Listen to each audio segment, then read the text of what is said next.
नमस्ते, स्वागत छ यहाँहरुलाई मेरो च्यानलमा। आज म यहाँहरुलाई गहतको दाल बनाएर देखाउँछु। गहतको दाल बनाउनको लागि सबैभन्दा पहिला मैले लिएको छु गहतको दाल। यसलाई चाहिँ मैले राम्रोसँग केलाएर अनि यसरी पखालेर लिएको छु। अब यसलाई प्रेसर कुकरमा राख्ने।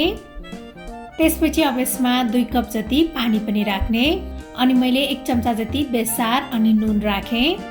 अब यसमा थोरै तेल पनि राख्ने। यसलाई एकपटक मिक्स गर्ने। अब यसलाई कभर गरेर मिडियम आँचमा 10-12 सिटी लगाउनु पर्छ।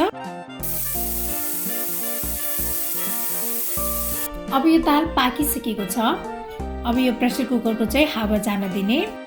प्रेसर कुकरको हावा पनि गइसकेको छ। अब यो दाल हेरौँ है त कस्तो भयो। यो गहत चाहिँ राम्रोसँग पाकिसकेको छ।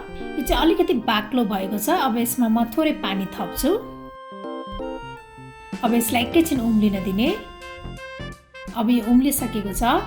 अब यो दाल छान्नको लागि मैले कराई बसालेको छु। अब यसमा 1 चम्चा जति घिउ राख्ने।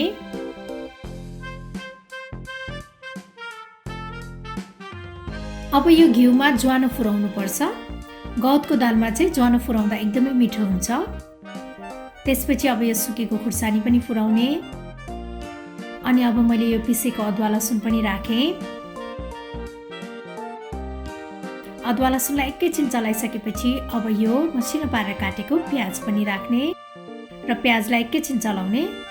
त्यसपछि अब यो मसिनो पारेर काटेको टमाटर पनि राख्ने। अब यसमा थोरै बेसार, नुन र जिरा धनियाको धुलो राख्ने। अब यसलाई राम्रोसँग मिक्स गर्ने। अब यो टमाटर नपाकुन्जेल पकाउनु पर्छ।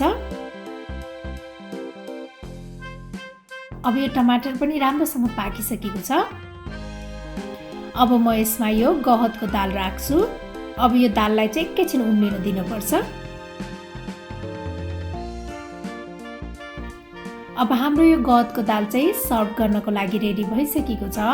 यो दाललाई चाहिँ तातो भात, रोटी अथवा यतिकै सुपको रूपमा पनि खान सकिन्छ। मलाई आशा छ यहाँहरुलाई यो गहतको दाल बनाउने रेसिपी पक्कै पनि मन पर्यो होला। र मेरो अरु यस्तै रेसिपीहरुको लागि प्लिज मेरो च्यानललाई सब्स्क्राइब गरिदिनु होला र मेरो भिडियोलाई लाइक, शेयर र कमेन्ट पनि गरिदिनु होला। Thank you for watching. Bye by.